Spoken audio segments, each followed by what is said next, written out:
Assalamualaikum warahmatullahi wabarakatuh. Waalaikumsalam warahmatullahi wabarakatuh.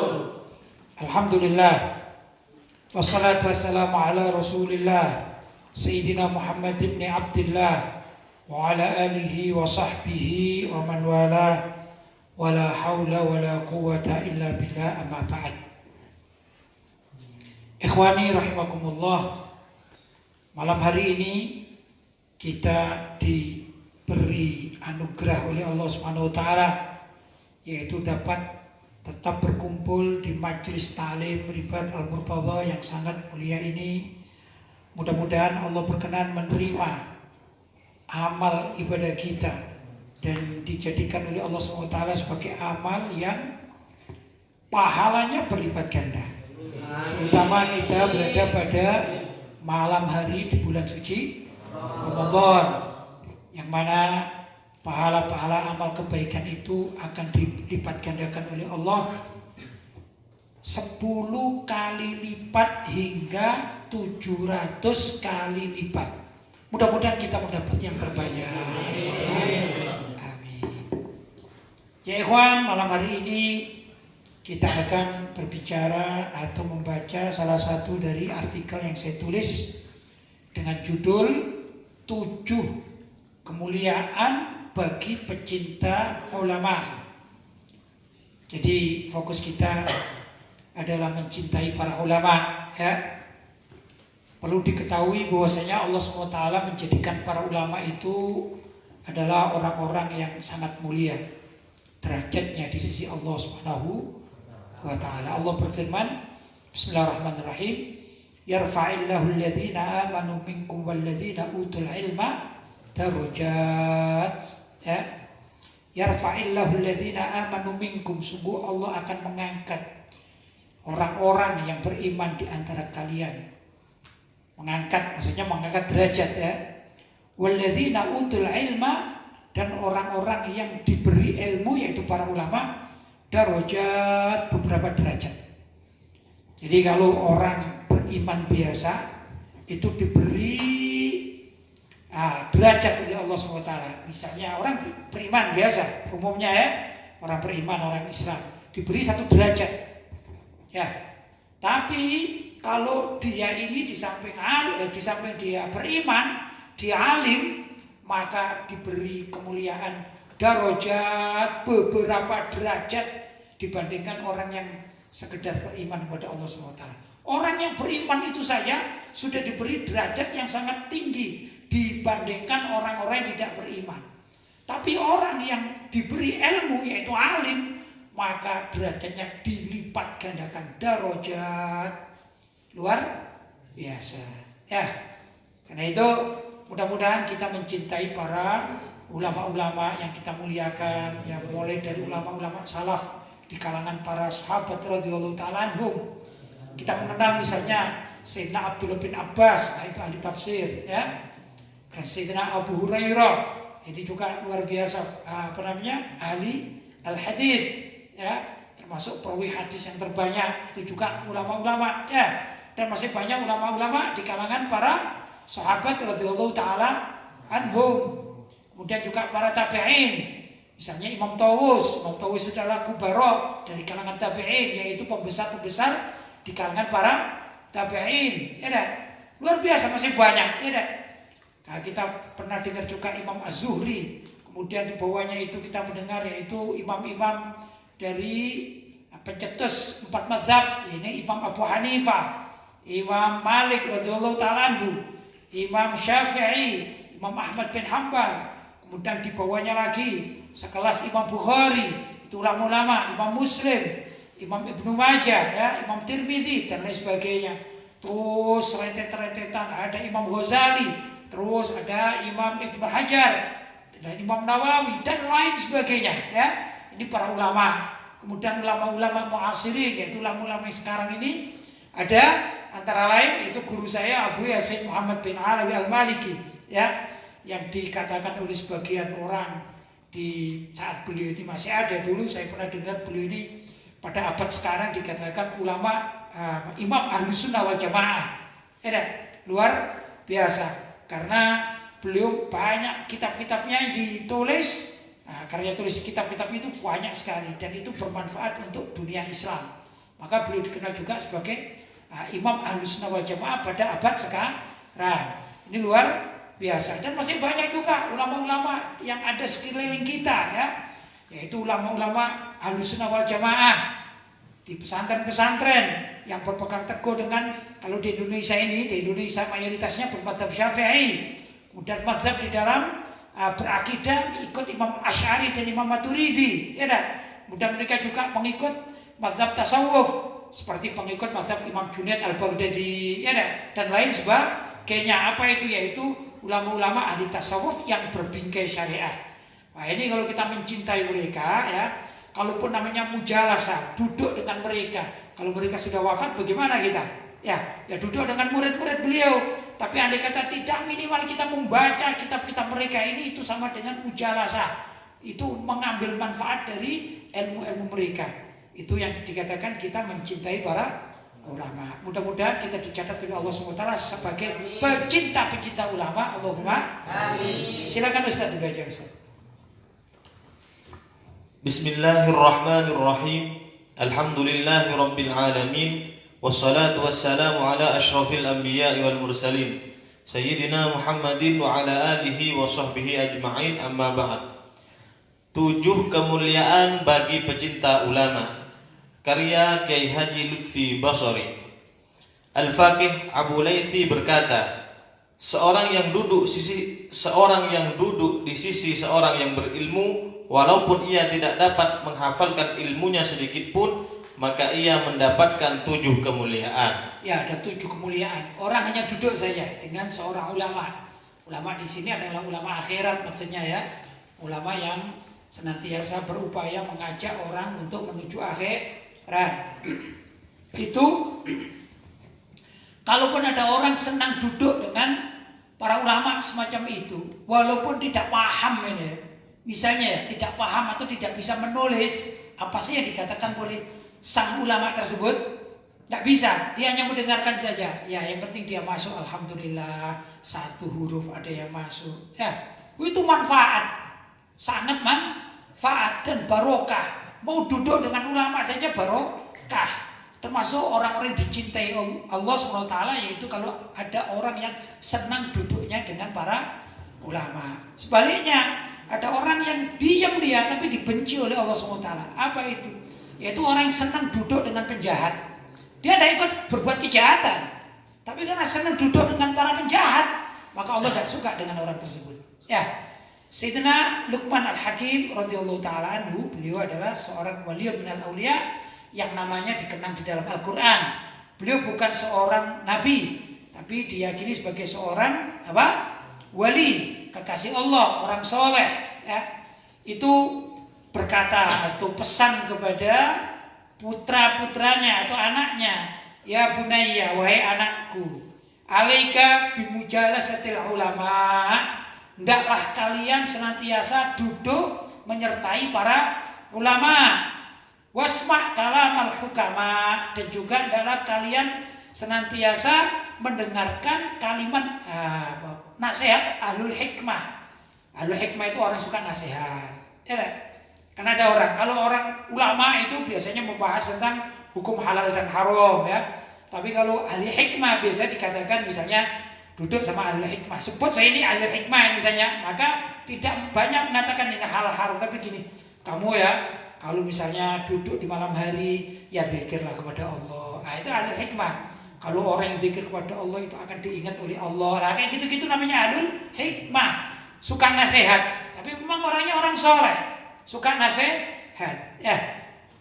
Fa inna Allah, karena Allah SWT yuhyil qalbal mayyita binuril hikmah. Karena Allah SWT itu akan menghidupkan hati yang mati itu binuril hikmah, dengan cahaya nasihat.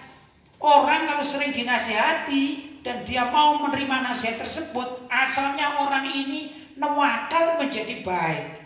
Asalnya orang ini nggak punya adab bisa menjadi punya adab. Asalnya orang ini bodoh menjadi pintar. pintar dalam agama. Kenapa? Seringnya mendengarkan nasihat-nasihat para ulama. Jelas ya? Kemudian kama yuhyil ardo al-mayyita biwabilil matar. Seperti juga Allah akan menghidupkan tanah yang padas yang mati. Ya, tanah mati itu cara Allah SWT menghidupkannya apa? Biwabilil matar, dengan turunnya derasnya hujan. Maka kalau ada tanah yang dianggap mati, ya, atau tidak bisa menumbuhkan apa-apa, kalau kena hujan deras sekali saja, itu langsung rumputnya hijau. Ya dah. Kalau yang semula ada pohon-pohon yang sudah menguning, sudah hampir mati, terkena air hujan, itu langsung menjadi hijau, bagus begitu ya. Inilah yang dimaksudkan bahwasanya orang yang senang mendengarkan nasihat para ulama dan ahli hukama, para hukama, maka hatinya lama-lama akan menjadi hidup begitu. Jelas ya? Silakan Ustaz, lanjut. Pertama, ia diberi keutamaan orang-orang yang mencari ilmu. Ya, pertama kalau dia duduk saja tidak mengerti loh ini ya. Kalau mengerti jauh lebih baik, apalagi mencatat, apalagi menghafalkan. Tapi duduk saja seperti kalian ini, ya, duduk di situ aja, ya, walaupun ngantuk-ngantuk gitu ya, namanya malam hari ya. Tapi ini dicatat sebagai thalibul ilm, pencari ilmu. Yang pencari ilmu itu mempunyai pahala yang besar. Padahal hanya duduk saja, ya. Karena itu kalau sudah duduk semacam demikian ini sayang kalau duduk tidak mendengarkan, duduk sambil bergurau, duduk sambil asik sendiri, ya dah. Duduk sambil misalnya tangannya digini-ginikan, asik, enggak, rugi. Ya, karena apa? Ada ilmu yang disampaikan, tapi kitanya yang enggak peduli. Lihat sana misalnya, ada kan gitu kadang orang duduk itu gak serius itu, ngaji tapi gak serius. Ada ustadznya itu tapi matanya ke sana, ke sini. Ini sayang. Walaupun dia masih lebih mulia daripada orang yang tidak ada di majelis taklim, tapi rugi. Kenapa rugi? Itu para ulama ya memberikan ilmunya. Kalau ada satu kalimat atau satu huruf dari ilmu para ulama itu didengarkan dan tertambat dalam hatinya, nyantol kata orang Jawa, maka orang tersebut akan mendapatkan hikmah yang besar. Ya, dan kalau ilmu sudah didapatkan, maka dia bukan sekedar pencari ilmu, tapi ilmunya ditambahi oleh Allah SWT. Jelas ya? Lanjut Ustaz. Kedua, selama ia masih berada di sisi orang yang berilmu, maka ia tercegah dari segala macam dosa. Ya, kalau dia ini masih berada di sisi orang yang berilmu, ya, juga dalam majelis taklim demikian ini, maka dosanya akan diampuni oleh Allah SWT. Luar biasa. Duduknya saja, ya dah, kita di majelis taklim seperti ini, dosa kita diampuni oleh Allah SWT. Luar biasa. Ya, jadi kalau kita habis berbuat dosa di mana gitu, gimana caranya tobat, tidak tahu, waduh gini, ya cari majelis taklim, duduk di sana sambil baca istighfar, sambil mendengarkan ilmu yang disampaikan oleh dai-nya atau ulamanya atau ustadznya atau kiainya atau pengasuhnya, didengarkan. Maka itu termasuk salah satu cara untuk bertobat kepada Allah SWT. Luar biasa. Lanjut.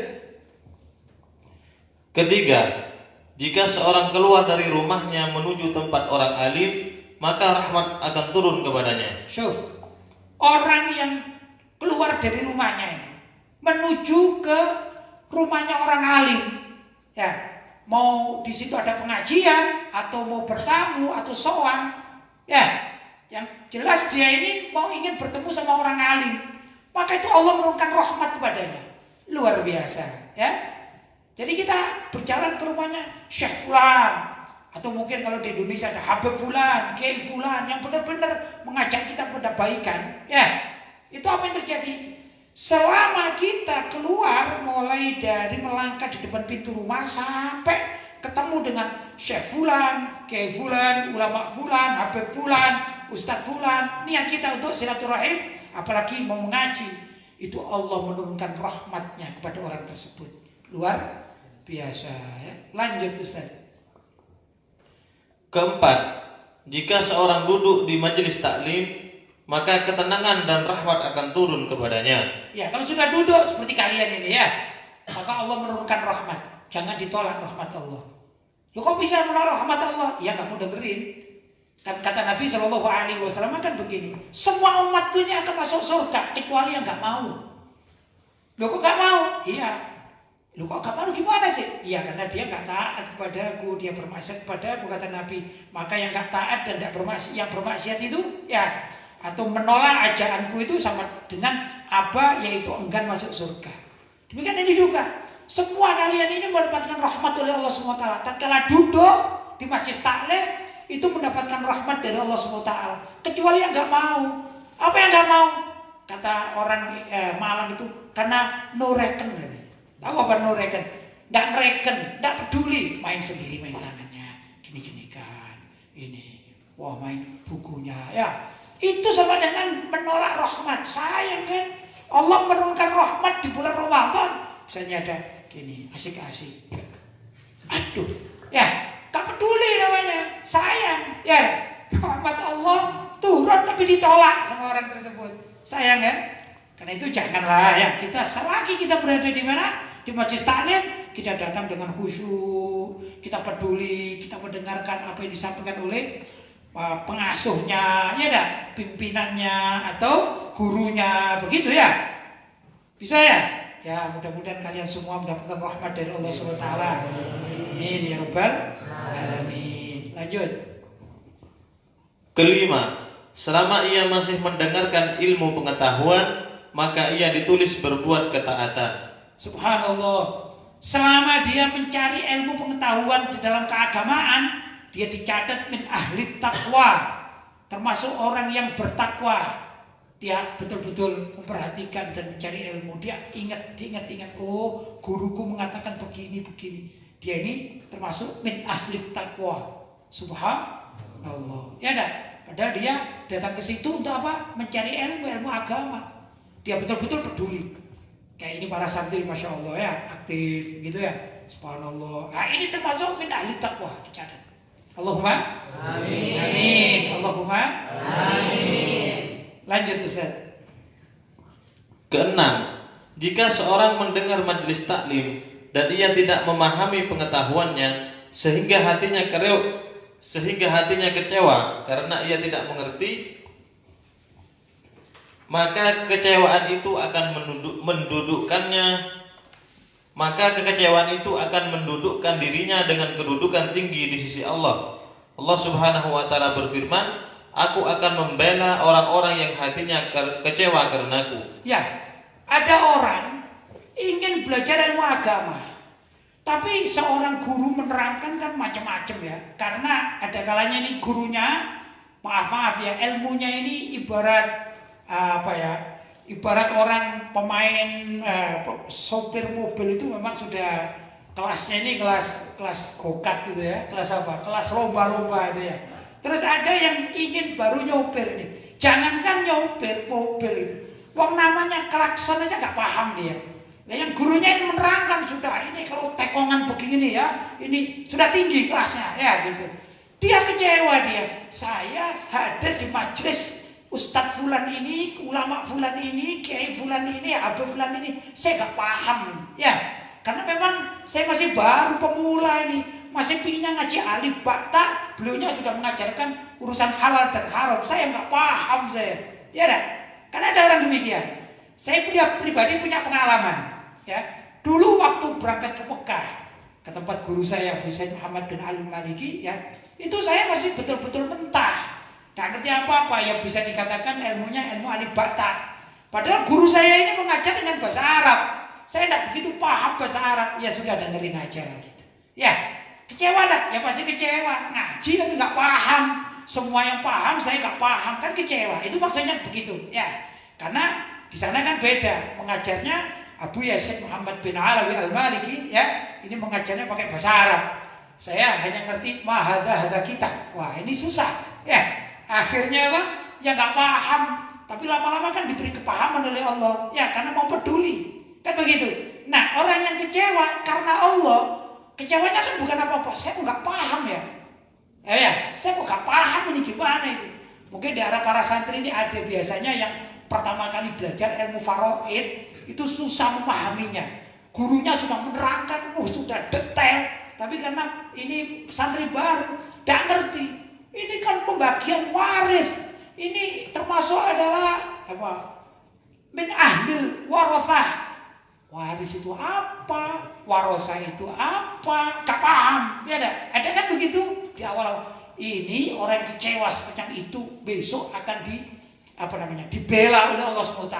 Kenapa? Karena dia ini kecewa bukan karena keduniaan. Dia kecewa karena mengaji gak paham. Karena itu kalian kalau mengaji gak paham gak usah marah-marah, gak usah motong gitu ya. Wah sudah saya gak mengaji gak paham. Padahal ini termasuk jaminan dari Allah. Allah yang akan menghibur orang yang kecewa karena Allah SWT.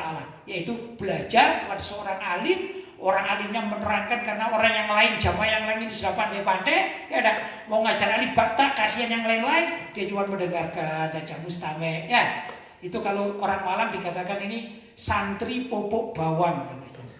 Ya apa santri popok bawang itu? Dia diajak bicara nggak paham. Ya memang bukan kelasnya, tapi itu pahalanya besar di sisi Allah Subhanahu wa Ta'ala, luar biasa. Silakan Ustaz. Ketujuh, seorang muslim akan memandang seorang alim dengan penghormatan dan merendahkan orang-orang fasik sehingga menolaknya kepada kefasikan karena hatinya condong kepada ilmu pengetahuan. Karena itulah Nabi Muhammad SAW menyuruh umatnya selalu bergaul erat dengan orang-orang yang soleh. Ya orang muslim, ya kita alhamdulillah ya. Kalau memandang seorang yang alim itu pasti dengan penghormatan karena kita tahu, ya dah.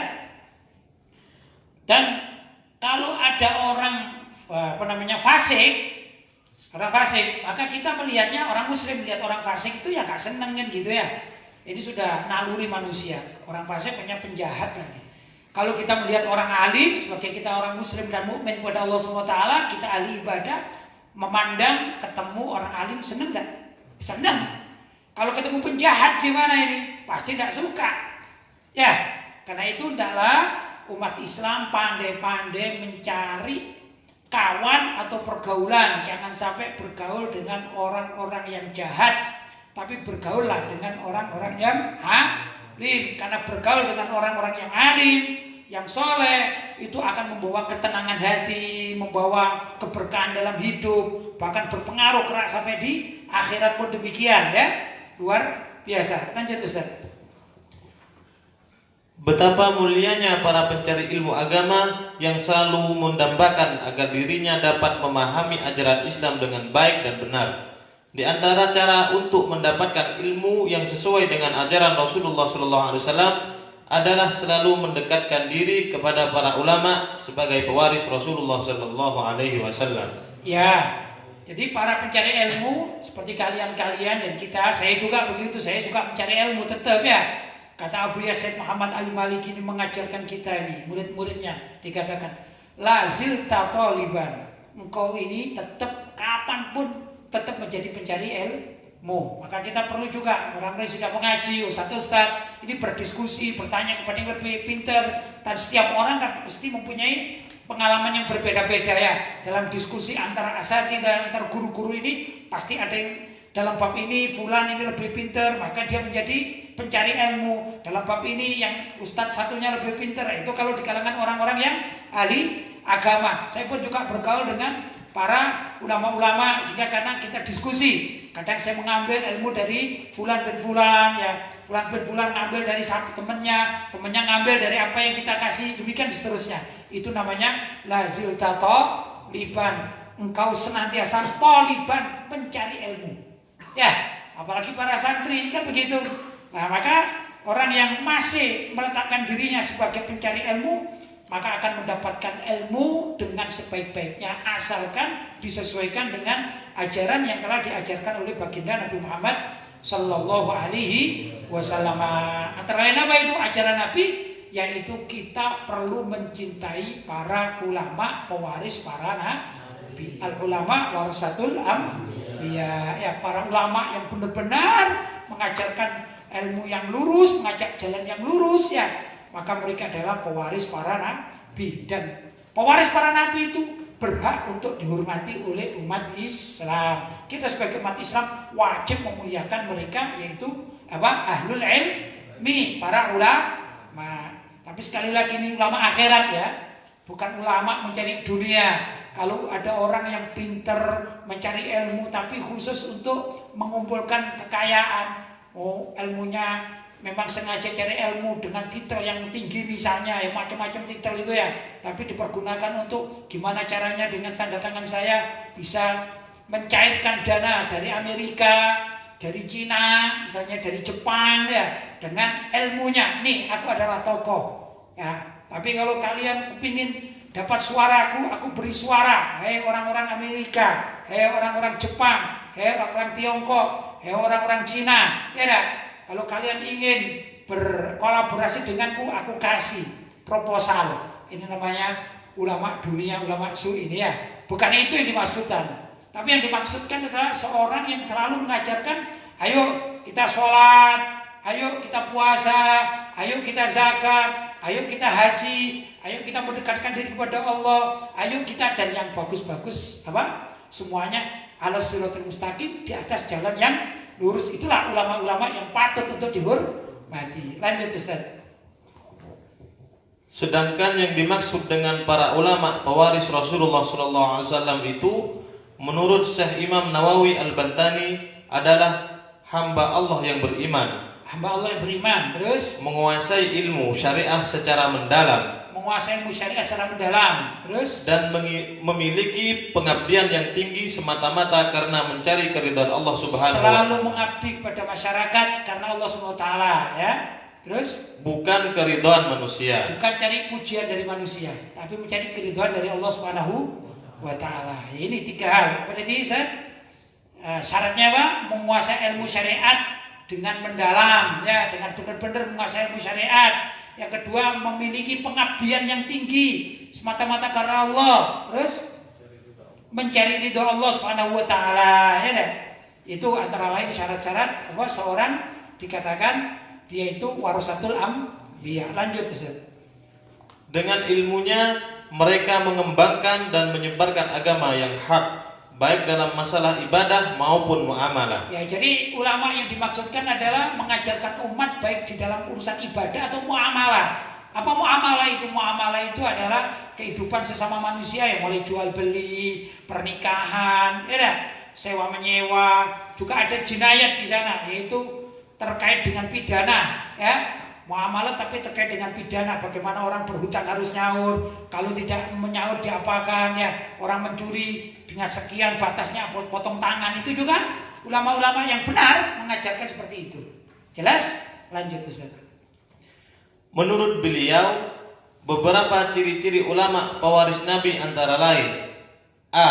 Memiliki keimanan yang kokoh, ketakwaan yang tinggi, berjiwa istiqomah dan konsisten terhadap kebenaran. Ya, jadi salah satu dari ulama akhirat maksudnya yang perlu dihormati itu pewaris para nabi adalah memiliki keimanan yang kokoh, ketakwaan yang tinggi, berjiwa istiqomah dan konsisten dalam kebenaran. Jadi tidak bengkok-bengkok kemana-mana gitu ya, lentur sana, lentur sini gitu ya. Misalnya dinego oleh orang kafir ini. Orang kafir mau berbuat kemungkaran, apa itu? Menyembah Tuhan-Tuhannya orang kafir. Ya, kalau ulama istiqomah tidak bakalan menerima. Oh, ini kemungkaran tidak bisa. Apa? Dia memiliki keimanan yang kokoh. Enggak, aku beriman kepada Allah, maka tidak boleh ada di tempatku ini orang berbuat musyrik, menyembah selain Allah. Tolak. Ya. Kemudian dia mempunyai ketakwaan yang tinggi. Kalau dia misalnya dirayu, Pak Kiai, gimana kalau kami akan mendirikan tempat ibadah untuk menyembah Tuhan kami, ya dah, gimana lah, kita bisa diskusi lah, ini ada sedikit uang ya, cuma ini 500 miliar gitu ya. Nah kalau orang punya keimanan yang kokoh, ketakwaan yang benar, oh enggak, kita hidup cuma sebentar, enggak ngurusi uang berapa? 500 miliar, jangankan 500 miliar, nyawaku enggak bisa dibeli 1 triliun, kok 500 miliar, imanku enggak bisa dibeli. Begitu namanya punya ketakwaan yang kokoh, yang tinggi, berjiwa istiqomah. Dia istiqomah aja, dia menjalankan syariat agamanya secara istiqomah. Tidak tengok sana, tidak tengok sini. Wah ini kan demi kemanusiaan, Bagaimana kalau kita kolaborasi saja ya? Sehari aku beriman kepadamu, sehari engkau ikut agamaku, seperti yang pernah disodorkan, ditawarkan kepada Nabi Muhammad SAW oleh orang-orang kafir Quraisy. Ya dah. Ya cobalah engkau Ustaz ya. Aku besok ikut berjamaah di mana? Di masjidmu Pak Ustadz, tapi nanti hari Minggu gue ikut di gerejaku ya. Kalau hari apa ikut di sinagogku. Gimana Pak Ustadz? Kita kan selalu bersama-sama. Ini namanya penjual agama, tidak konsisten. Yang mau namanya nggak konsisten di dalam keyakinannya dan juga dalam kebenarannya, tidak istiqomah. Ya, naudzubillah min dzalik. Itu bukan ulama yang patut kita hormati, bukan. Itu bukan pewaris para nabi, tapi penjual-penjual akidah, naudzubillah min dzalik. Lanjut Ustaz. B. Memiliki sifat-sifat kerasulan, jujur, yaitu siddiq, amanah, cerdas, fatonah, dan menyampaikan tabligh. Ya, jadi seorang pewaris para nabi itu maksudnya adalah ulama-ulama yang jujur, ya dah. Kalau dititipi uang, itu uang dari masyarakat, nggak masuk kantongnya, dah. Dititipi uang negara, nggak dikorupsi, namanya jujur dia. Amanat juga begitu, dia memang orangnya amanat. Ya, kalau sekarang diberi amanat jabatan, wah ini kan sudah dapat jabatan lagi amanat, ini amanat masyarakat yang memilih. Tapi gimana ya? Kan aku belum kaya ini. Ya mending cari kekayaan dulu lah, urusan masyarakat ya nanti lah gitu. Nggak amanat namanya, nggak amanat dalam jabatan. Ada orang seperti gini? Ada lah, di dunia ini pasti ada ya. Itu bukan warasatul anbiya, bukan pewaris para nabi. Walaupun dipanggil ulama dia oleh masyarakat awam, tapi indallah bukan. Ya. Kemudian dia cerdas, yaitu bisa berpikir sesuai dengan aturan syariat. Jelas ya? Dia tidak neko-neko, tapi betul-betul aturan syariat. Yang terakhir dia harus menyampaikan, yaitu tabligh, menyampaikan kebenaran. Qulil haq walau kana murra, kan begitu. Dia sampaikan saja. Tapi biasanya orang menyampaikan kebenaran itu banyak musuhnya biasanya. Maka ini kalian para santri yang kepingin jadi ulama-ulama warasatul anbiya harus mulai sekarang ini siap. Pasti aku punya musuh, pasti. Jangankan kalian, Nabi Muhammad aja punya musuh. Siapa musuhnya? Salah satunya Abu Lahab yang memusuhinya. Bukan Nabi Muhammad mencari musuh, tapi namanya di mana-mana orang yang berbuat baik itu akan dimusuhi. Ya, jangankan gitu, Nabi Adam itu, Nabi Adam sudah dimusuhi oleh siapa? Oleh iblis. Ya, Nabi Adam belum pernah menyakiti iblis, tapi sudah dimusuhi oleh iblis. Demikian dan seterusnya. Karena itu orang baik senantiasa akan mendapatkan musuh dari kalangan orang-orang jahat. Lanjut Ustaz. C. Faqih fid din sampai rasihun fil ilmi, yaitu mendalami agama hingga mendarah daging dalam pengamalannya. Ya, orang yang warasatul anbiya yaitu gimana caranya orang itu mendalami ilmu agama dan berusaha untuk melaksanakannya sehingga dia mendarah daging, misalnya istiqomah. Ada orang yang ahli ilmu, ya paling tapi malas sholat. Nanti aja lah sholat. Oh ini bukan termasuk. Tapi begitu mendengarkan Allahu Akbar, ada nida, ada panggilan dari Allah SWT untuk menghadap Allah, ya maka dia akan sholat. Dia istiqomah begitu, dia tahu. Oh ini waktunya puasa, sudah dia puasa mempersiapkan apa yang harus dipersiapkan. Oh ini uang saya sekian bisa untuk haji, langsung dia siap-siap untuk berangkat haji. Demikian dan seterusnya. Itu namanya terpanggil oleh keilmuannya, ya. Jiwanya terpanggil oleh keilmuannya, itulah yang dikatakan rasikhun fil ilm, ulama yang roseh, ulama yang benar-benar mendalami dalam keilmuannya. Lanjut. D. Mengenal situasi dan kondisi masyarakat. Iya, seorang alim itu harus mengenal kondisi masyarakat. Kalau sekarang aja sudah, sekarang ini musim corona ya. Orang yang alim itu harus tahu. Kalau berfatwa nggak boleh ngaco, nggak boleh asal-asalan, suka-suka, enggak. Maka misalnya sekarang ini musim ada namanya zona merah, ada namanya zona hijau. Harus tahu kondisi masyarakat. Oh, orang yang hidup di zona hijau maka kehidupannya normal. Masjid-masjid normal, sholat normal, sholat Jumat normal, semuanya normal karena berada di zona hijau. Dia paham. Sedangkan di zona merah yang sudah gawat, ada tetangganya sana sudah kena COVID, ya dah. sini ada berita, terus kemudian ada pengumuman dari pihak yang berwenang, dinas kesehatan. Oh, di daerah ini memang terjadi zona merah, maka dia mencarikan jalan keluar, bukan marah-marah dia. Ya, oh memang kalau menurut mazhab Syafi'i misalnya terpaksa di masa darurat itu andai kata masjidnya ditutup, dia tidak marah-marah. Dilihat dulu situasinya bagaimana lingkungan masjid atau lingkungan masyarakatnya. Kalau misalnya ada yang ke masjid, dia berani ke masjid, yaitu hak yang berani ke masjid. Tapi misalnya dia mengambil hadis Nabi Shallallahu Alaihi Wasallam ya. Kata Nabi Shallallahu Alaihi Wasallam, "Firra minal majdumi, firaraka minal asad." Kamu larilah dari orang yang kena lepra yang menular itu seperti engkau lari dari kejaran harimau. Jadi kalau ada virus seperti gini yang kan nggak tahu kan yang membawa siapa gitu ya. Orang yang alim, rosifil alim, ya dia akan tahu. Oh, kita berada di zona merah, maka dia mencarikan solusi. Gimana orang-orang yang tidak berani keluar dari rumah, ya apalagi sudah ada kejadian-kejadian misalnya, dicarikan solusi. Oh ya, sholat itu boleh di rumah. Gimana Jumatannya? Ya kalau memang mampu mengadakan Jumatan dengan keluarganya, ya sholat Jumat di rumah. Misalnya mampu, dia khutbah bisa, begitu ya. Kebetulan anaknya itu 10 misalnya, laki-laki semua misalnya, ya bisa. Kan begitu kan? Terus bagaimana? Ya, kalau dari jumlah tidak memenuhi syarat, nanti setelah sholat Jumat, dia ada tuh sholat, yaitu sholat duhur. Itu ada dalam mazhab Syafi'i, memberikan solusi namanya. Ya dah, yang sholat di masjid, memang dia berani, oh ada aturannya. Kalau menurut pemerintah kita ya itu paling tidak antara jamaah satu dengan yang lainnya berapa? 1 meter dengan menggunakan cuci tangan, istilahnya hand sanitizer dan lain sebagainya itu ya. Atau kadang-kadang yang dikerobongkan gitu ya. Nah itu begitu caranya. Ini namanya memberikan jalan keluar. Bukan asal marah-marah, enggak. Itu namanya ulama ar-rasifil ilmi yang punya dalil, punya dasar, punya wawasan tinggi dan lain sebagainya. Jelas ya? Lanjut Ustaz.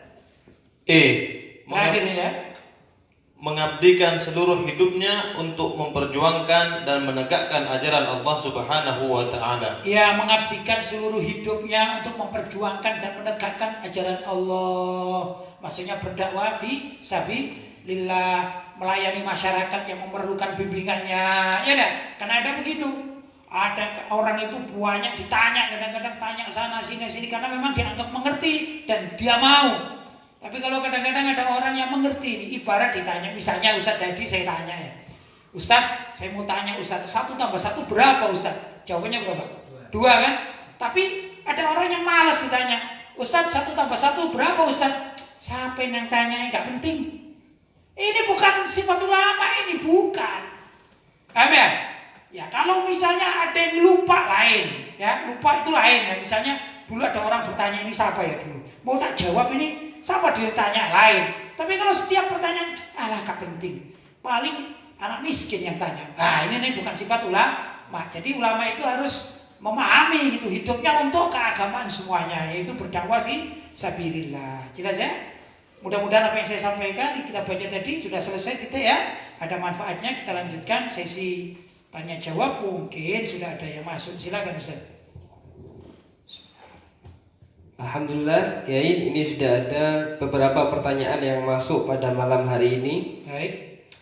Pertanyaan yang pertama dari hamba Allah dari Sulawesi. Mau tanya Kiai, bagaimana hukum membaca Al-Quran dari HP? Soalnya ada yang berspekulasi bahwa boleh, ada juga yang tidak. Mohon bantuannya, syukran. Baik, ini memang masalah al-asriyah ya. Al-masalatul asriyah itu zaman dahulu tidak ada. Zaman imam-imam mujtahid kan tidak ada handphone kan? Ya, adanya sekarang.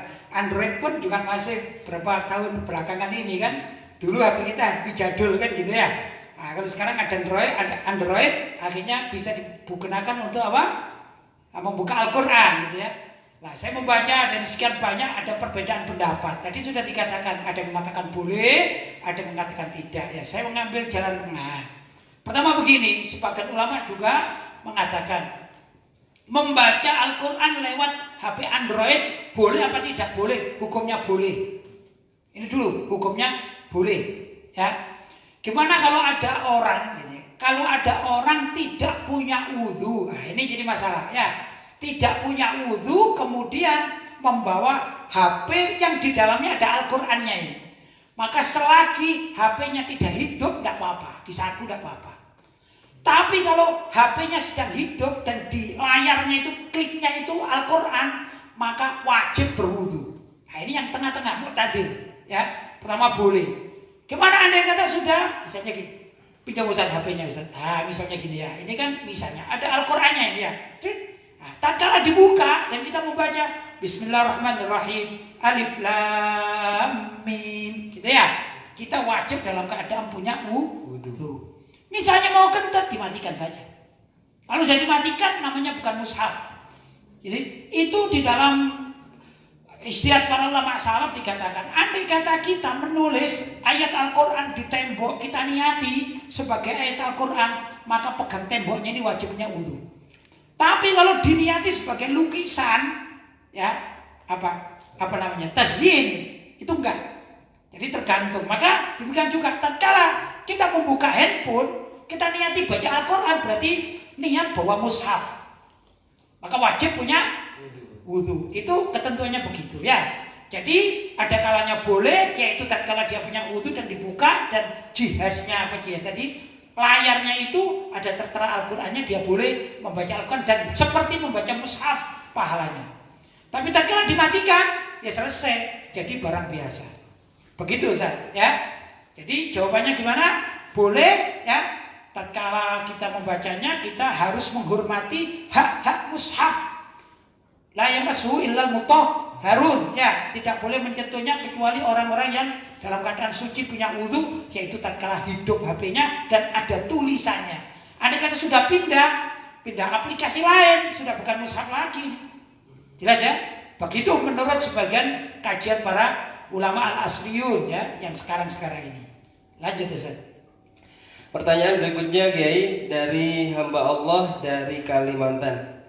Assalamualaikum warahmatullahi wabarakatuh. Waalaikumsalam warahmatullahi wabarakatuh. Kiai mau tanya, misalnya ada orang yang sudah berusia 50 tahun, tapi dia mulai balik meninggalkan sholat. Mulai balik ya, sampai usia 50 tahun ya. Baik. Ternyata setelah umur 50 tahun dia sadar ya, dan berniat untuk mengkodok sholatnya. 50 tahun ya, mengkodok. Jadi kalau baliknya 15 tahun ya usianya, berapa itu? 50 dikurangi 15 berapa? 35 tahun tidak sholat. Baik. Ternyata belum selesai mengkodok semua, orangnya meninggal dunia. Bagaimana dengan sisa sholatnya? Misalnya mengkodoknya 25 tahun gitu ya, mengkodok meninggal dunia, sisa berapa? 10 tahun gitu ya. Nah, pertama begini, bahwasanya ada ibadah yang harus dikerjakan sendiri yang tidak bisa diwakilkan ya. Nah, ini di dalam hadis Nabi Shallallahu Alaihi Wasallam disebutkan, la yasumu ahadun an ahadin wa la yusalli bi ahad wa la yusalli ahadun an ahadin. Ya, maksudnya begini. Orang itu tidak boleh berpuasa niat untuk orang lain. Jelas?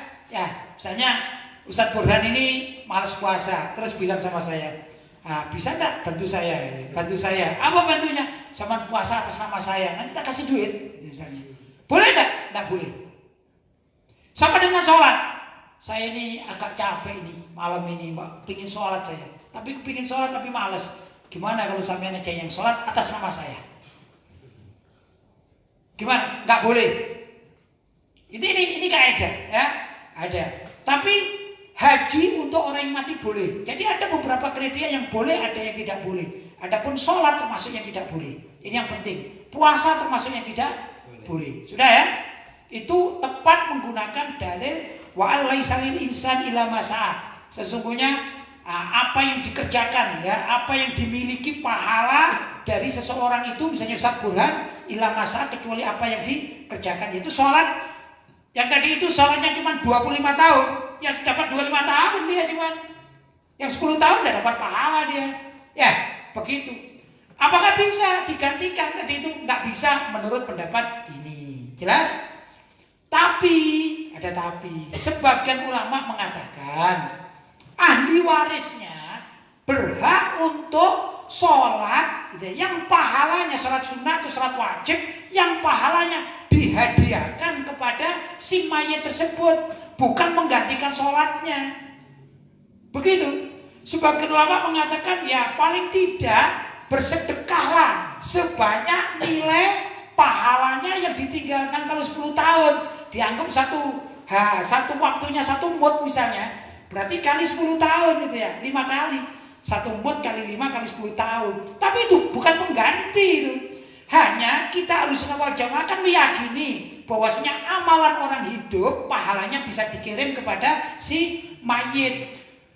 Si mayit ini belum selesai menunaikan tugasnya, yaitu hutangnya, tapi dapat kiriman, sehingga ini ada pahala lain ya yang bisa menjabel atau memenuhi lah. Ya, harapannya begitu. Hanya itu saja yang bisa diharapkan. Karena itu ya ikhwan, orang sesakit apapun wajib sholat, tidak bisa dibadali atau digantikan. Bahkan ulama-ulama kita mengajarkan, andai kata ada orang yang masih sadar, tangannya lumpuh, kakinya lumpuh, badannya lumpuh, lehernya lumpuh, yang tidak lumpuh cuma matanya saja, maka dia tetap wajib sholat karena sholatnya tidak bisa digantikan, tidak bisa diwakili. Gimana ya begini gini, Allahu Akbar ibarat, atau mungkin dengan lisannya ya, biar mudah ya, lisannya dengan matanya yang masih bisa hidup, semuanya mati sudah ya, maka dia begini, Allahu Akbar. Allahu Akbar. Sami Allahu liman hamidah. Allahu Akbar. Allahu Akbar. Pakai isyarat mata. Itu wajib. Sampai begitu. Karena apa? Karena tidak bisa diwakili. Ya, jelas. Sekali lagi, sholat tidak bisa diwakili, puasa tidak bisa diwakili. Itu namanya ibadah mahdhah, ibadah yang murni, ibadah yang tidak bisa diwakili. Selesai? Ya. Tapi kalau dia meninggal dunia, dia kurang berapa tadi? 10 tahun. Misalnya ini ada keluarganya, bahkan handai taulannya, kawan-kawannya, kasihan orang itu loh, saya tahu kok dia sudah tobat, kasihan sekali, pingin menyelesaikan. Ayo kita sedekah, pahalanya disampaikan kepada orang tersebut. Ya dah, kita beramal ibadah, kita baca doa untuknya, kita mohonkan ampun kepada Allah, kita bacakan Yasin, kita tahlili, bila perlu ditahlili tiap hari. Ya dah, kemudian kalau ada ahli warisnya kepingin sholat dan pahalanya dikirimkan sama si mayat tersebut, maka boleh. Bukan berarti sebagai apa tadi pengganti sholatnya, tapi ibarat begini, ibarat ini bangunannya, ya ini bangunan. Terus ada yang cowok, ya sudah ada yang lubang di sini. Itu kan kalau digantikan dengan batu-batunya sulit.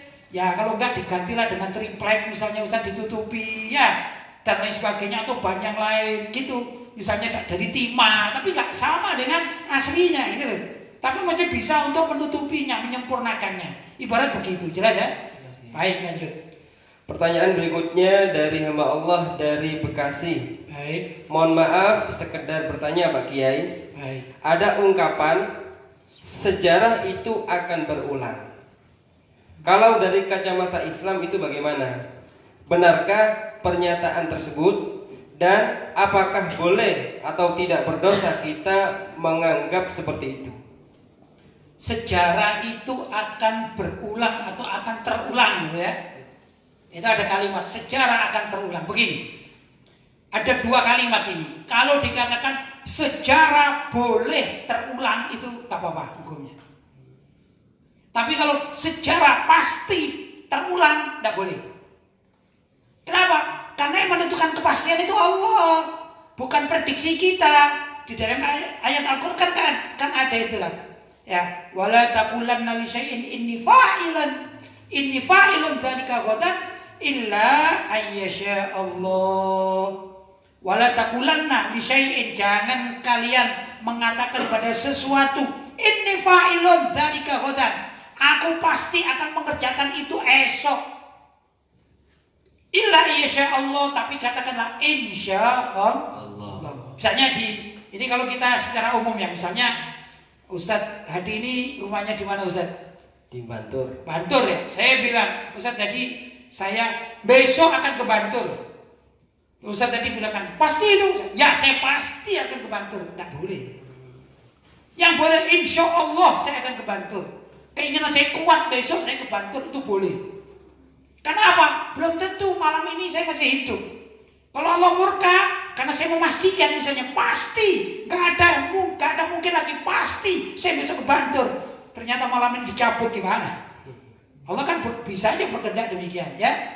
Jadi kalau dikatakan kembali lagi, sejarah itu boleh terulang. Namanya boleh. Boleh itu mungkin terulang, mungkin tidak. Tapi boleh terulang itu ya, sejarah. Begitu. Indonesia ini dulu dijajah Belanda. Apakah mungkin Indonesia suatu saat dijajah oleh bangsa asing? Boleh terulang. Mungkin terulang, maksudnya boleh itu boleh saja terulang. Kalau orang Indonesia nggak peduli terhadap negaranya, maka ada orang-orang asing pada masuk semuanya, dari mana-mana masuk, dari Cina masuk, dari Tiongkok masuk, dari Wuhan masuk, sama aja ya Cina itu ya. Ya, akhirnya diem saja. Maka bisa saja Indonesia ini terjajah. Walaupun dulu dijajah oleh Belanda, mungkin ke depan dijajah oleh Cina, mungkin juga Cina Tiongkok sana misalnya. Kalau kita tidak peduli, itu boleh terulang tapi apakah pasti? Belum tentu. Apakah Cina yang masuk ini pasti menjajah Indonesia? Belum tentu.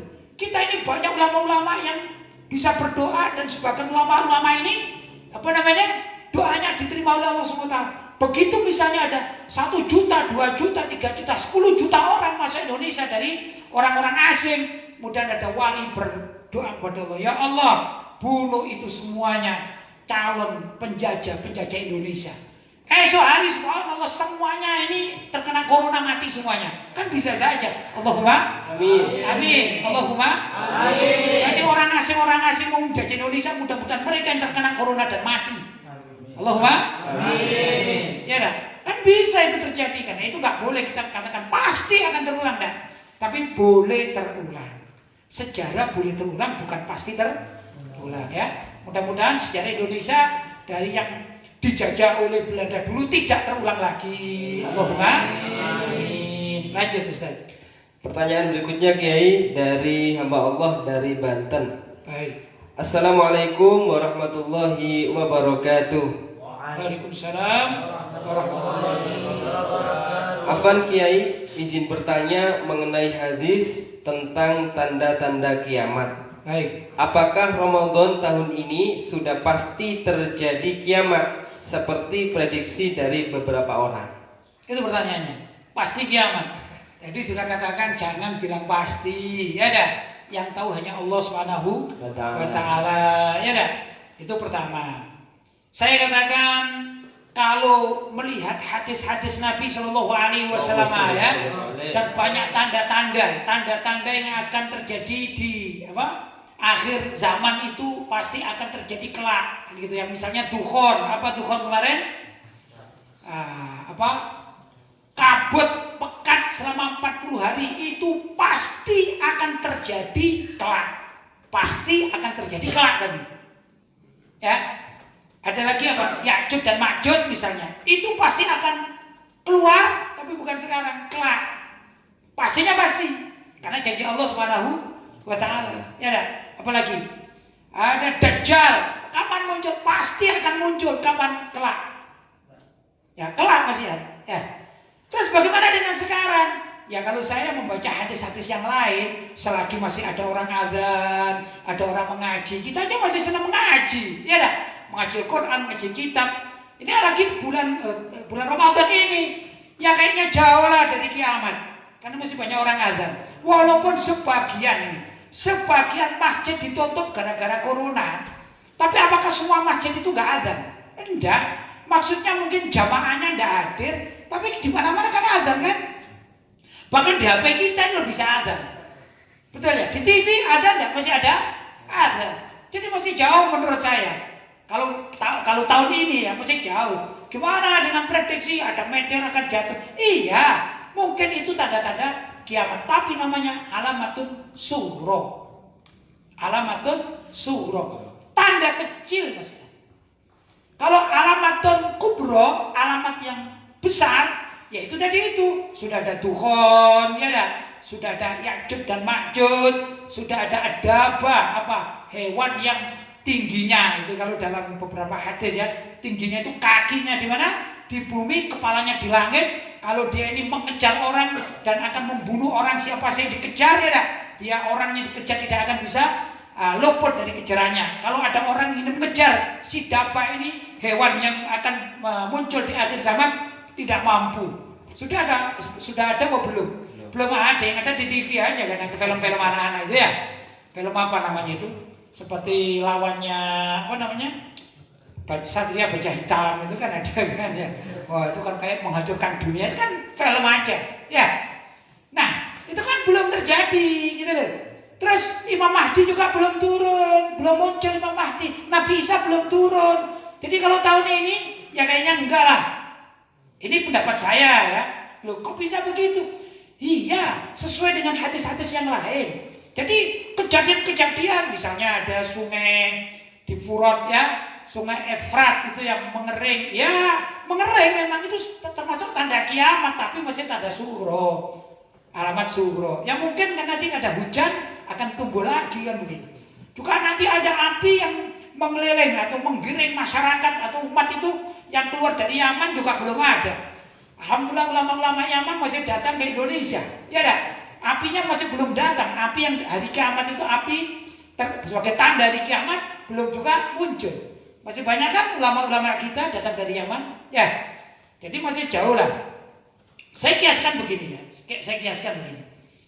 Orang tidur itu dikatakan sebagai mati sementara. Ya dah, orang tidur itu diibaratkan sebagai mati sementara. Gimana kalau ada orang ini senang tidur saja gitu? Berarti ini sudah alamat mati. Kan? Ya, katanya Mbak Surip itu ya. Lagunya Mbak Surip gimana? Bangun tidur, tidur lagi. Bangun lagi, tidur lagi. Bangun lagi, tidur lagi. Bangun, tidur lagi. Kan gitu ya. Ini apa tandanya? Ini tandanya di lockdown. Tandanya apa? Di lockdown. Diisolasi di rumah ya musim corona ya, makanya gemuk-gemuk. Nah, gini, kalau orang itu cuma hidupnya makan, tidur bangun, ini pertanda cepat mati ini. Tapi dikatakan cepat mati itu namanya alamatun sughra. Apa alamat sughra? Alamat kecil masih ya. Dikatakan cepat mati dibandingkan orang yang giat. Mungkin matinya 5 tahun akan datang masihan. Tapi kan kamu itu tidur saja, ya. Bahkan dibangunkan ini, Kak bangun, ayo bangun dia. Wih, jangan-jangan sudah mati. Orang kan bilang gitu kan, karena tidur dianggap mati kecil kan gitu ya. Beda dengan nazar. Nazar itu sakaratul maut, ya memang sudah orang tahu semua, ini sudah dingin semua, dia sakit, sudah lama, sudah jalan sini. Ini dingin semuanya. Apa namanya? Dokter pun mengatakan sudah diginikan. Waduh, nadinya sudah apa? Sudah tidak bergerak ini. Ya, nadinya tidak bergerak, jantungnya sudah mulai sedikit. Dia sudah. Ini namanya alamat kubro mau mati ini. Ini mungkin hanya nunggu hari, 1 hari, 2 hari, mungkin jam juga, mungkin semenit sudah kiamat, sudah mati ini. Ya. Jadi alamat mati itu ada 2, yang satu alamat apa? Sughra, mati nih ya, sakit-sakitan, tidur terus ya, bangun-bangun, ini alamat kecil ya. Tapi alamat besarnya yaitu sudah apa? Nyawa di tenggorokan ini ya, nyawanya sudah tenggorokan. Di sini sudah mati semuanya, sudah dingin semua. Ini namanya alamat kubro. Alamat kubro itu saya ibaratkan besok alamat kubro yaitu munculnya Imam Mahdi, turunnya Nabi Isa, munculnya Dajjal dan lain sebagainya. Jadi kalau Ramadan ini kayaknya masih jauh Ustaz. Ini ibarat orang masih tidur ini Ustaz. Ya, belum nazar, belum sakaratul maut, tapi masih tidur. Cuma tidurnya ini dinikmati sama orang-orang ya. Dekat kiamat masih menikmati tidur. Nah, ini yang repot nih. Jelas Ustaz ya? Lanjut. Pertanyaan berikutnya dari hamba Allah dari Tangerang. Baik. Assalamualaikum warahmatullahi wabarakatuh. Waalaikumsalam warahmatullahi wabarakatuh. Semoga inayah dan kelembutannya selalu tercurah kepada kiai, keluarga, serta para santrinya. Kami ingin bertanya tentang Maulid Nabi Shallallahu Alaihi Wasallam. Bagi kalangan yang menolak perayaan Maulid Nabi Shallallahu Alaihi Wasallam, mereka berpendapat bahwa hal tersebut dalam rangka ta'abud atau ibadah kepada Allah Subhanahu Wa Taala. Pendapat mereka ya, ya pendapat aja loh. Lanjut. Sedangkan ada kaidah fikih yaitu al-aslu fi ibadah Fil ibadah at-tahrim. Hukum asal suatu ibadah itu haram. Ya, lanjut. Namun bagi kita yang merayakannya berpendapat bahwa itu bukan ta'abud, melainkan tradisi atau adat istiadat. Ya. Seperti yang pernah kami pelajari sebuah qaul dari Abul Husain Al-Hasani Al-Hashimi dalam karya Al-Ihtifal bil Maulid An-Nabawi. Beliau pernah berkata, tidak ada satupun umat muslim yang menganggap maulid itu sebagai ibadah. Maksudnya ibadah mahdoh maksudnya. Ya. Hal senada juga pernah dikatakan oleh Sayyid Muhammad bin Alawi Al-Maliki bahwa maulid itu tradisi bukan ibadah. Ya, bukan ibadah mahdoh gitu ya. Maka karena hukum asal tradisi itu mubah, tidak mengapa melakukan tradisi seperti maulid.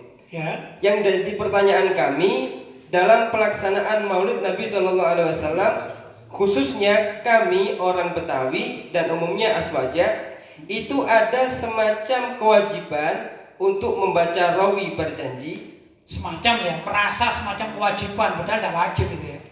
Padahal tidak wajib hukumnya. Lanjut. Tidak sah maulid kalau tidak membaca rawi meskipun sepasal atau dua pasal. Ya itu kan perasaan saja ya, perasaan. Lanjut. Sedangkan pembacaan rawi itu tujuannya agar kita ingat sejarah atau riwayat dari Nabi Shallallahu Alaihi Wasallam. Ya. Tapi masalahnya kami tidak tahu atau tidak paham apa arti dari pembacaan rawi tersebut. Ya biar belajar Ustaz. Ya. Bukankah itu termasuk ibadah? Karena suatu yang tidak difahami tapi tetap harus dikerjakan sebagaimana ibadah sholat, meskipun tidak paham apa yang dibaca namun tetap harus dikerjakan. Mohon pencerahannya Kiai, terima kasih. Ya, jadi yang perlu dipahami oleh masyarakat bahwasanya Maulid Nabi itu tidak wajib dilakukan. Ya, perayaannya maksudnya ya, tidak wajib dilakukan, tidak. Andai kata orang itu tidak merayakan Maulid Nabi, tidak sampai kufur. Ya, enggak begitu jadi. Wah, kamu udah Maulid Nabi berarti kufur, kamu kafir. Enggak ada yang mengatakan begitu. Ya, itu satu. Kemudian dalilnya apa sih orang melaksanakan Maulid Nabi? Pertama, Nabi itu loh, Nabi sendiri menghormati hari kelahirannya. Tatkala suatu saat Nabi itu diketahui puasa pada hari Senin. Ditanya, kenapa ya Rasulullah engkau puasa hari Senin? Dikatakan, fihi yauma wulidtu, karena di situ ada hari kelahiranku. Ya, lah hari kelahiranku itu namanya Maulid, Maulidur Rasul, hari kelahiran Nabi Shallallahu Alaihi Wasallam. Nabi Muhammad memeriahkannya setiap hari Senin, luar biasa. Terus karena setiap hari Senin menjadi adat. Menjadi adat. Contoh adat contoh ya. Tatkala Nabi Muhammad SAW masuk kota Madinah, beliau mendapati orang Yahudi berpuasa pada tanggal 10 Muharram atau Asyura. Itu adat. Kenapa? Adat yang dipertahankan mulai sejak zamannya Nabi Musa. Ada terus ya. Tapi Nabi Muhammad tidak mau sama dengan orang Yahudi. Maka adatnya orang Yahudi yang setiap tanggal 10 Muharram itu tetap berpuasa, tapi harus berbeda dengan orang Yahudi. Sumu yauman qablahu au yauman ba'dahu. Kamu berpuasa, berpuasanya seperti kita Ramadan ini loh. Yaitu mulai pagi tidak makan itu. Cuman adatnya orang Yahudi puasanya hanya tanggal 10. Maka dirubah oleh Nabi. Aku tidak mau kalian hanya puasa tanggal 10 Muharram saja. Itu adatnya sama dengan adat orang sama adanya dengan orang Yahudi. Maka kalian boleh berpuasa 9, 10 atau 10, 11. Itu ada. Tapi adanya diisi puasa. Saya tanya, puasa itu maksiat tapi ibadah?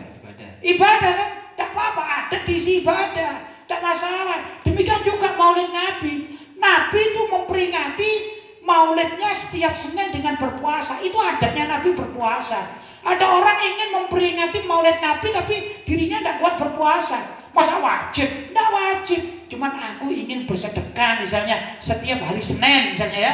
Setiap hari Senin aku ingin bersedekah. Kenapa? Karena Nabi berpuasa sedangkan perutku ini suka makan. Tapi aku punya duit ya saudara, saya ganti. Tapi setiap hari Senin dia terus bersedekah. Itu adanya dia setiap hari Senin bersedekah. Itu kan yang punya duit Ustaz.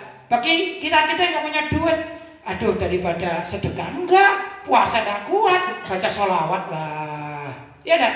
Sudah, ayo kalau maulid Nabi hari Senin kita baca sholawat. Ya, baca sholawat. Ya Nabi salam alaika, ya Rasul salam alaika. Boleh tidak boleh? Ya boleh lah. Siapa sih ngelarang orang baca sholawat? Tidak ada. Terus kalau ini rawi bagaimana? Rawi itu hikayat, ya dah. Sebagian orang ini paham, ya sebagian orang paham. Wa kana sallallahu alaihi wasallam ahsanan nasi khalqan wa khuluqa. Saya paham kok. Jadi saya senang ada dibaca di situ. Kalau Ustaz tidak paham, jangan nyalakan yang paham dong. Kan gitu kan? Ustaz kalau kebetulan nggak paham, ya bertanya sama saya yang paham. Apa itu maksudnya? Begitu. Ya, bukan kemudian mentiadakan. Jadi pembacaan rawi itu nggak wajib, tapi afdol. Tapi kalau ada perasaan ya lain lagi Ustaz. Ya, contoh begini. Kalian, mohon maaf ya, saya di sini sebagai guru ya, sebagai guru. Secara hukum fikih, apakah wajib? Hukum fikih loh ya. Apakah wajib seorang murid itu bersalaman dengan kiainya? Tidak wajib kok secara hukum fikih. Tapi secara hukum akhlak, hukum tasawuf, pantaskah seorang murid tidak mau salaman dengan gurunya? Gak pantas. Maka adatnya murid itu kalau ketemu gurunya bersalaman. Nah terus adat ini berkembang. Kadang-kadang orang di Jawa ini, kalau saya cuma salaman saja dengan guru saya, apalagi yang sudah berkeluarga atau bekerja gitu, rasanya nggak enak itu kalau nggak ngasih hadiah sama guru. Apalah mungkin ada uang 50.000 ya saya kasihkan guru, itu adat. Tapi ini nilai sedekah loh ini, sedekah dan berpahala. Di samping salaman dengan gurunya, si murid tersebut ya memberi hadiah. Ini adat, tapi dapat pahala enggak? Dapat. Sama dengan tadi. Kita ini maulid Nabi itu kan namanya saja maulid Nabi. Ya, seperti tahlil. Tahlil itu istilah Indonesia. Apa tahlil itu? Tahlil ya baca Yasin. Loh kok sama? Ya sama. Itu seperti mudik dan pulang kampung. Mudik itu ya pulang kampung yang mudik. Ya dah. Tahlilan itu ya baca Yasin itu dikatakan tahlilan. Kenapa? Karena Nabi perintah iqra'u Yasin ala mau takum, bacakan surat Yasin untuk mayat kalian. Dikemas di Indonesia, ditambahin la ilaha illallah. Maka yang dimenangkan namanya apa? Tahlilan. Mungkin di sini yang dimenangkan namanya mudik, bukan pulang kampung gitu loh. Kan sama aja ini. Apanya yang salah gitu ya. Jadi tidak perlu dimasalahkan seperti ini. Jelas ya? Tahlilan, maulid Nabi, diisi yang baik-baik. Misalnya, ayo maulid Nabi kita tahun ini gak pakai sholawat ya, tapi pakai pengajian umum. Boleh atau tidak boleh? Boleh. Misalnya ini ya, maulid Nabi tahun ini gak ada namanya baca rawi atau apa, itu gak ada. Bahkan sholawat aja, sholawat yang seperti biasanya dengan lagu itu misalnya gak ada. Kakak ya Nabi salam alaika. Cuman ini maulid Nabi. Saya mau emasnya nih. Langsung ceramah. Assalamualaikum warahmatullahi wabarakatuh. Saudara-saudara, ini hari ini adalah maulid Nabi. Kita syiarkan agama Nabi. Kita bela Nabi. Boleh tidak? Boleh. Tidak ada yang melarang. Jelas ya? Itu saya. Jadi nggak kaku gitu ini ya. Dan kalimat adat itu ini ya. Adat itu kalau di Saudi atau di Mekah atau di mana-mana di negeri-negeri Arab, kalau kita melihat koran-koran itu ya, itu selalu dikatakan adat. Ini ada ya. Adat wataqalid rasikho lil ailatil jazairiyah bimunasabatil maulidin Nabi Syarif. Jadi ada adat untuk bersama-sama, misalnya makan bersama ya, atau mengadakan pengajian bersama. Untuk apa? Menghidupkan maulid Nabi, yaitu memperingati maulid Nabi dengan adat-adat segala macam adat yang baik-baik misalnya. Ya, Kalau di Indonesia ini adatnya macam-macam. Boleh enggak boleh? Boleh. Salah satu adat membaca rawi itu adat. Salah satu adat membaca rawi. Saya nggak paham, yo ngaji aja kalau nggak paham. Kan begitu mestinya. Bukan nggak paham menyalahkan yang paham kan enggak kan? Itulah kurang lebih begitu. Jelas Ustaz ya? Masih ada? Sudah habis ya. Alhamdulillah sudah selesai. Mudah-mudahan ada manfaatnya. Amin. Mudah-mudahan Allah SWT membuka hati kita dan orang-orang yang anti maulid mudah-mudahan hatinya diberi hidayah menjadi Amin. cinta maulid. Karena dengan maulid itu berarti menghormati Nabi Muhammad Sallallahu Alaihi Wasallam. Barangkali itu ya ikhwan, apa yang dapat saya sampaikan. Mungkin ada kata-kata saya yang kurang tepat, saya mohon maaf yang sebesar-besarnya. Hadza ma aqulu lakum wal afu minkum. Wassalamualaikum warahmatullahi wabarakatuh. Waalaikumsalam warahmatullahi wabarakatuh.